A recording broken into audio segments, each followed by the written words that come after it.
Hello students, how are you all? Today we are going with a simple topic allergy. ठीक है।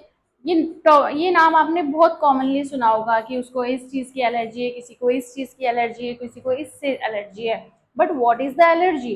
Allergy is the exaggerated immune response of our body to certain antigens.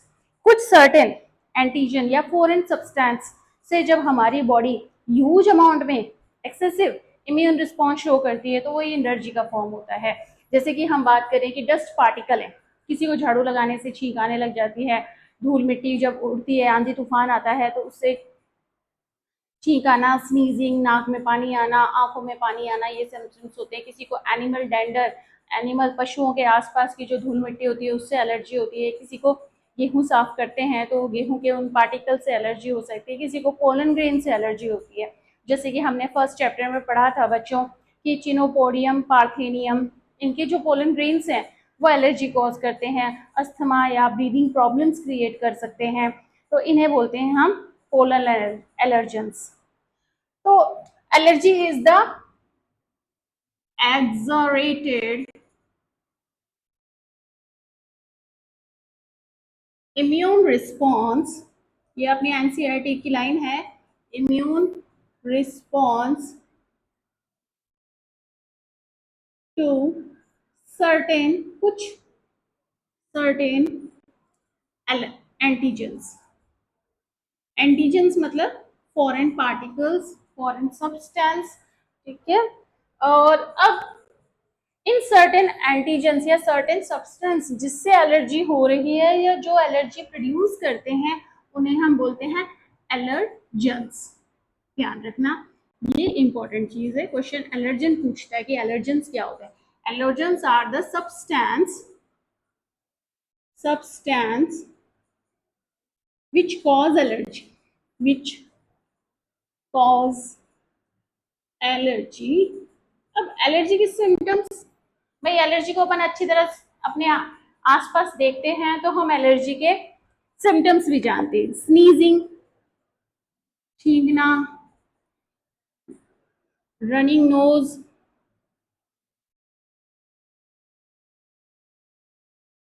Watery eyes, आंखों में से पानी आना, watery eyes, breathing problem, breathing problem, वह substance जो allergy cause करते हैं उन्हें हमने एलर्जेंस बोला। ठीक है। कुछ एग्जांपल बताते हैं एलर्जन के। डस्ट पार्टिकल्स ले सकते हो, पोलन ग्रेन्स ले सकते हो, पोलन ग्रेन्स या पोलन्स, पार्थेनियम और गाजर घास बोलते हैं पार्थेनियम को हम, चिनोपोडियम, उनसे पोलन ग्रेन से एलर्जी होती है, पोलन एलर्जेंस कहलाते हैं। एनिमल डेंडर, पशुओं के आसपास की मिट्टी, और भी बहुत सारे फैक्टर्स हो सकते हैं। अगर किसी पर्सन में एलर्जी है तो उसको टेस्ट करने के लिए क्या किया जाता है, स्मॉल अमाउंट में एंटीजेंस को दिया जाता है। स्मॉल,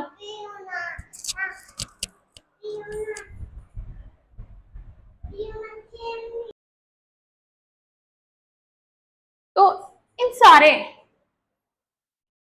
सब्सटेंस या इन सबके कारण क्या होती है, एलर्जी होती है। इनके टेस्ट के लिए हम क्या करते हैं, पेशेंट के अंदर थोड़ी थोड़ी मात्रा में ये एंटीजेंस को दिया जाता है और उसके रिएक्शंस को नोट किया जाता है और चेक किया जाता है कि पर्टिकुलर किस चीज से पर्सन को एलर्जी है। एलर्जी के दौरान जो एंटीबॉडी रिलीज होती है, एंटीबॉडी की बात आती है, इम्यूनोग्लोबुलिन, आईजी। एलर्जी में ई आ रहा है, एलर्जी साउंड में ई प्रोड्यूस करते हो तो आईजीई वेरी इंपॉर्टेंट।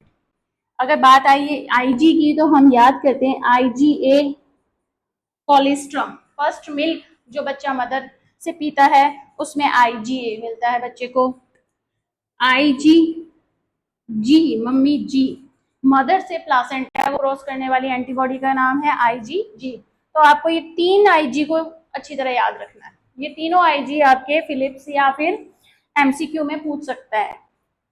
यहाँ पे ध्यान रख रहे हैं एलर्जी तो साउंड प्रोड्यूस हो रहा है ई, तो यहाँ पे एंटीबॉडी भी क्या है, ई है।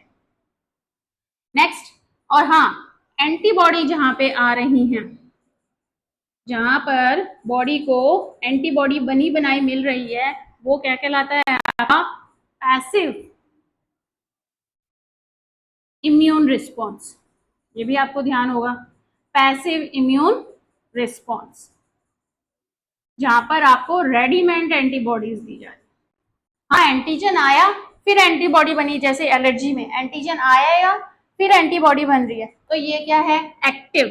ये example allergies active immune response का एग्जांपल है, एक्टिव इम्यून रिस्पॉन्स का एग्जांपल है। जबकि ये पैसिवली बच्चे को दी जा रही है, ये पैसिवली बच्चे को मिल्क में दी जा रही है, ये प्लासेंटा को क्रॉस कर रही है, तो ये हो गई जो पैसिव इम्यून रिस्पॉन्स। अब बात करते हैं कि हाँ, एलर्जी के कारण हमारा इम्यून सिस्टम के जो मास्ट सेल्स हैं वो हिस्टामीन और सेरोटोनिन नाम के दो केमिकल्स रिलीज करते हैं। ये भी क्वेश्चन पूछ सकता है कि एलर्जी के दौरान कौन से सेल्स हैं जो हिस्टामीन और सेरोटोनिन रिलीज करते हैं? तो मास्ट सेल्स। यह क्वेश्चन पूछेगा मास्ट सेल्स एलर्जी के दौरान क्या रिलीज करते हैं? तो हिस्टामीन और सेरोटोनिन रिलीज करते हैं, एलर्जी कॉज करते हैं। अब इनको यानी एलर्जी के सिम्टम्स को हमें रोकना है, हिस्टामीन को रोकना है, तो हमें एंटी हिस्टामीन देना पड़ेगा। तो एंटी हिस्टामीन या स्टेरॉइड्स या बात करें तो एड्रेनलिन देकर हम एलर्जी के सिम्टम्स को रोक सकते हैं, स्टॉप कर सकते हैं, दबा सकते हैं। ये हमारी बात होगी बच्चों एलर्जी की पूरी। अगला जो छोटा सा टॉपिक है वो अभी हम वापस कवर करेंगे